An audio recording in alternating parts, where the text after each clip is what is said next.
그날 저녁에 한 나라에서 왕과 신하들이 뜰을 걷고 있었대요.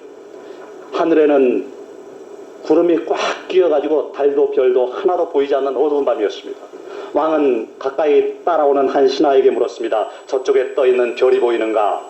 그러자 그 신하가 대답하기를 폐하 잘 보입니다. 유난히 반짝이는군요. 그래서 그 옆에 있는 신하에게 또 물었습니다. 저 별이 그대도 보이는가? 그러자 그 사람도 너무나 잘 보입니다. 영롱하게 빛나는 것이 나라에 무슨 경사가 있을 모양입니다. 그랬대요. 또 그 뒤에 따라오는 신하에게 또 똑같은 질문을 했습니다. 그러자 그 신하도 말하기를 폐하 찬란하기 이를 데 없습니다. 왕은 저 마침 뒤쳐져 오는 신하를 불렀습니다. 뒤쳐져 오는 신하는 조금 계급이 낮았는 모양이죠. 자네 눈에도 저 별이 영롱하고 찬란하게 비치도록 보이는가? 그러자 그 신하가 대답했습니다. 폐하 죄송합니다. 제 눈에는 별이 잘 보이지 않습니다. 아니 저 별이 안 보인단 말인가? 예, 아무리 보아도 별이 잘 보이지 않습니다. 왕은 그 이후로 이 별이 잘 안 보인다는 신하를 신임하고 중용하고 그의 조언을 들었다는 이야기를 들은 적이 있습니다. 지금 우리 시대도 온통 거짓과 아첨과 기만으로 뒤범벅이 되어 있어요. 정치도 경제도 사회도 온통 거짓과 허위로 치장이 되어 있는 것입니다. 뿐만 아니라 종교조차도 교회조차도 오염이 되고 왜곡이 되고 뒤틀려 있어요. 성직자라고 자처하는 목사님들이 이 이야기에 나오는 신하들과 다를 바가 무엇이 있겠습니까? 신하들은 왕에게 잘 보여서 출세하기 위해서 거짓말로 아부합니다. 목사님들은 돈이 많은 성도들에게 잘 보여서 헌금을 더 많이 받아내려고 거짓 교리를 만들어서 아부하는 거 아니고 무엇이겠습니까? 별이 안 보인다고 말하는 이 양심 세력의 출현이 요청되는 시대인 것입니다. 이 복음이 광범위하게 변질되는 것, 이것이 배도 아니겠습니까? 그날이 정말로 가까웠어요. 그러면 그날이 가까움을 볼수록 우리는 어떻게 해야 될까요? 오늘 본문이 말씀하는 내용을 한번 들어보십시다. 첫 번째로 22절을 보니까요. 온전한 믿음으로 하나님께 나가라 그랬죠. 온전한 믿음이 여러분 어떤 믿음입니까? 자기 공로를 힘입어서 하나님께 나가는 것을 온전한 믿음이라고 할 수 있습니까? 율법 행위를 의지해서 하나님께 나가는 것을 온전한 믿음이라고 할 수 있을까요? 없습니다. 예수님의 피를 힘입어서 하나님께 나가는 믿음이 온전한 믿음인 것입니다. 하나님께 예수님의 이름은 너무너무 아름다운 노래요. 또 기쁨이요 즐거움인 것입니다. 빌립보서 2장 6절에서 11절을 보니까 그런 근본 하나님의 본체시나 하나님과 동등됨을 취할 것으로 여기지 아니하시고 오히려 자기를 비어 종의 형체를 가져 사람들과 같이 되었고 사람의 모양으로 나타나셨음에 자기를 낮추시고 죽기까지 복종하셨으니 곧 십자가에 죽으심이라. 이러므로 하나님이 그를 지극히 높여 모든 이름 위에 뛰어난 이름을 주사 하늘에 있는 자들과 땅에 있는 자들과 땅 아래 있는 자들로 모든 무릎을 예수의 이름에 꿇게 하시고 모든 입으로 예수 그리스도를 주라 시인하여 하나님 아버지께 영광을 돌리게 하셨느니라. 할렐루야. 하나님이 기뻐하시는 이 예수님, 예수 이름을 의지하고 또 예수님의 피를 힘입어서 나아갈 때 하나님이 기뻐하신다는 것입니다. 그럼 왜 온전한 믿음으로 나가야 될까요?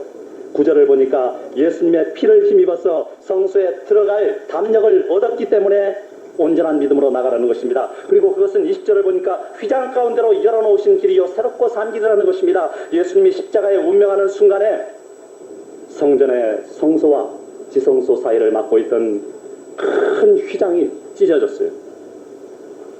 이 휘장은 예수님의 몸을 상징하는 것입니다. 몸과 휘장이 동시에 찢어졌어요. 하나님과 사람 사이를 가로막고 있던 휘장이 예수님이 몸을 찢어서 우리 죄를 용서하는 순간 찢어졌다.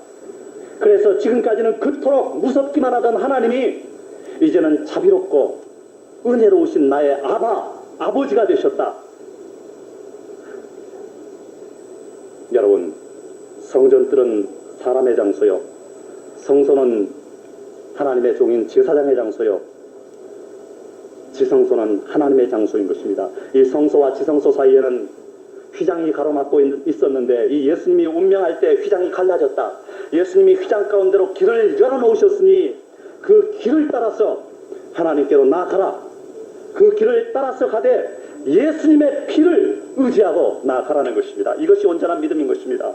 그날이 가까움을 볼수록 이처럼 온전한 믿음으로 하나님께 나아가게 되시기 바랍니다. 그럼 두 번째는 22절을 보니까 참 마음으로 하나님께 나아가라 그랬습니다. 왜요? 우리 몸과 마음을 깨끗이 씻었으므로.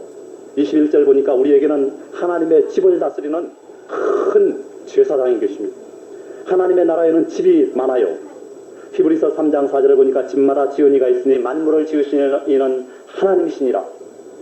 이것을 집마다 지은 사람이 있기 때문에 존재하는 것 아니냐? 마찬가지로 만물도 누군가 지은 사람이 있기 때문에 존재하는 것이다. 그리고 그 만물을 지으신 분은 바로 하나님이다. 이렇게 말하는 것은 초급계시인 것입니다. 계속 보십시오. 히브리서 3장 5절에서 6절을 보면 또한 모세는 장래의 말할 것을 증거하기 위하여 하나님의 온 집에서 사환으로 충성하였고 그리스도는 그의 집 맡은 아들로 충성하였으니 우리가 소망의 담대함과 자랑을 끝까지 견고히 잡으면 그의 집이라. 우리가 그의 집이라는 것입니다. 우리가 바로 하나님 나라에 있는 집들이에요. 그리고 우리에게는 하나님의 집을 다스리는 큰 제사장이 계신다는 것입니다. 예수님이 하나님의 나라의 집들인 우리들을 다스리고 계세요. 큰 제사장이 뭡니까? 대제사장 아닙니까? 베드로전서 2장 9절을 보니까 오직 너희는 택하신 족속이요 왕같은 제사장들이요 그렇게 말씀했습니다. 우리는 제사장들이요 예수님은 대제사장인 것입니다. 대제사장이 22절을 보니까 우리 마음에 뿌려주셨어요. 뿌려주셨다는 것은 스프링클, 세례를 말하는 것입니다. 예수님 당시 사람들은 인간인 세례 요한으로부터 물 세례를 받았어요. 그리고 나서 하나님이신 예수님으로부터 성령으로 세례를 받았습니다. 오늘날 우리도 마찬가지입니다. 우리는 인간인 목사님으로부터 물 세례를 받습니다. 그리고 나서 하나님이신 예수님으로부터 성령으로 세례를 받은 사람들인 것입니다.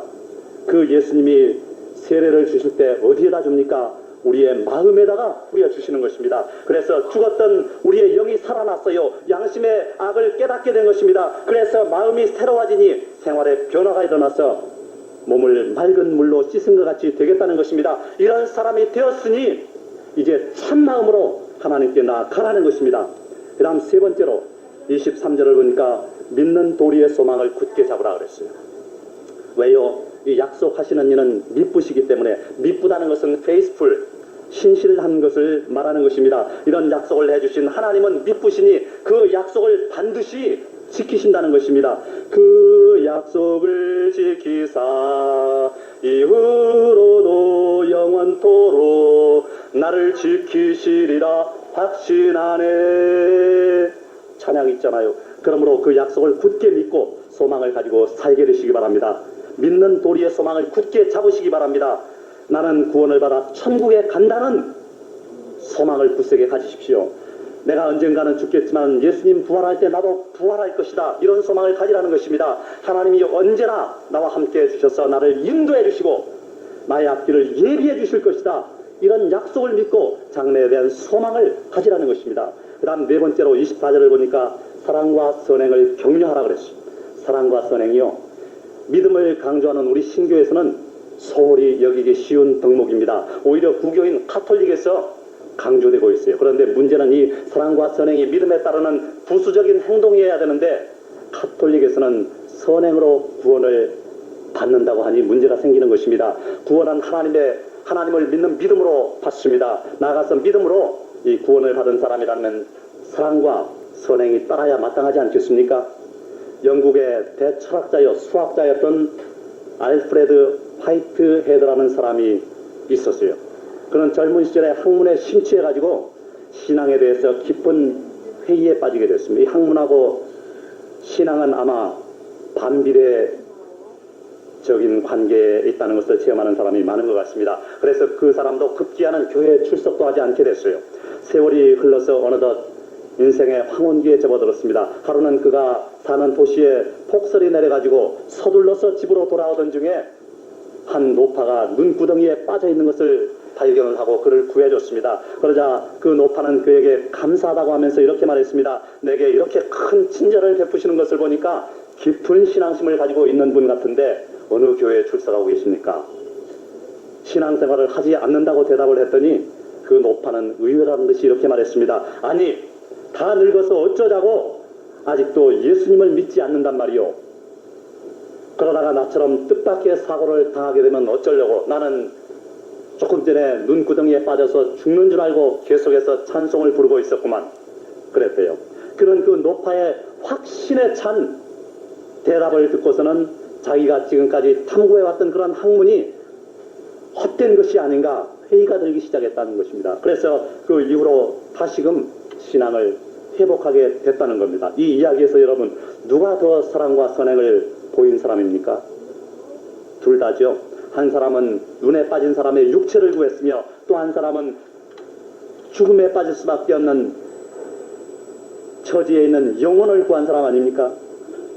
우리도 서로 돌아봐서 이 사랑과 선행을 격려하는 우리들이 되어야 되겠습니다. 그 다음 5번째 25절을 보니까 모이기를 힘쓰라는 것입니다. 왜 모일까요? 여러분 같은 종류의 직업을 가진 사람들은 자주 모여서 서로 정보도 교환하고 용기를 서로 나눠주고 할 필요가 있어요. 집 짓는 회사 다니는 직원이 매일같이 집 부수는 회사 다니는 직원하고 어울려가지고 술도 마시고 이야기도 하고 그러면 어떻게 되겠습니까? 둘이 지나다 보면 나중 집 짓다가도 부수고 부수다가도 짓고 그러지 않겠습니까? 성도는 성도와 사귀어야지 신자보다도 불신자하고 더 친하게 지내면 문제가 생겨요. 믿음이 식어요. 불타는 나무에다가 나무를 더 넣어야지 거기다가 돌멩이나 쇳덩어리 같은 것을 넣으면 불이 타겠습니까? 꺼져버리죠. 그러면 이렇게 모여서 뭐 할까요? 기도하며 깨어있으라는 것입니다. 마태복음 24장 42절에서 43절을 보니까 그러므로 깨어있으라 어느 날에 너희 주가 임하는지 너희가 알지 못함이니라 그랬어요. 또 마태복음 24장 44절은 보면은 이러므로 너희도 예비하고 있으라 생각지 않은 때에 인자가 오리라 그랬습니다. 마태복음 25장 13절에 보면은 그런즉 깨어있으라 너희는 그날과 그 시를 알지 못하느니라 그랬어요. 누가복음 12장 40절을 보면 이러므로 너희도 예비하고 있으라 생각지 않은 때에 인자가 오리라 그렇게 말씀하고 있습니다. 기도하는 거요. 참 쉬우면서도 어려운 게 기도입니다. 어떻게 해야 좋은 기도일까요? 예수님처럼 하는 것이 좋은 기도인 것입니다. 예수님 여러분 어떻게 기도했습니까? 누가복음 22장 39절을 보니까 습관을 쫓아서 기도했어요. 습관을 쫓아서. 여러분도 시간을 정해놓고 습관을 쫓아서 기도하게 되시기 바랍니다. 그 다음 예수님은 보니까 장소를 정해놓고 기도했어요. 여러분도 장소를 정해놓고 기도하게 되시기 바랍니다. 장소를 어디로 정할까요? 여러분 교회보다 더 좋은 장소가 어디 있습니까? 장소를 정해놓고 교회에 와서 습관을 쫓아서 기도하게 되시기 바랍니다. 그리고 마태복음 6장 5절을 보니까 유대인들은 서서 손을 들고 기도를 했대요. 그런데 누가복음 22장 41절을 보니까 예수님은 무릎을 꿇고 기도했다는 것입니다. 여러분도 무릎을 꿇고 하나님 앞에 기도하게 되시기 바랍니다.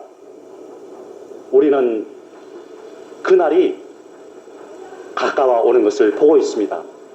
다니엘서 12장 4절을 보면은 마지막이 가까우면은 어떤 일이 일어날 것이냐, 많은 사람이 빨리 왕래하며 지식이 더하리라 그랬습니다. 요즘 많은 사람들이 얼마나 빨리 왕래하고 있습니까? 옛날에는 지방에서 한양을 가려면은 걸어서 한 달 걸리지 않았어요? 수천 년 동안을 그렇게 살아왔습니다. 그런데 기차가 생긴 게 불과 얼마 안 되잖아요? 또 여기서 미국까지 간다는 것은 삼국시대라든지 뭐 고려, 조선시대 상상도 못한 일 아니었습니까? 라이트 형제가 비행기를 발명해낸 지가 6천년 인류 역사 가운데 불과 100년밖에 안 됐습니다.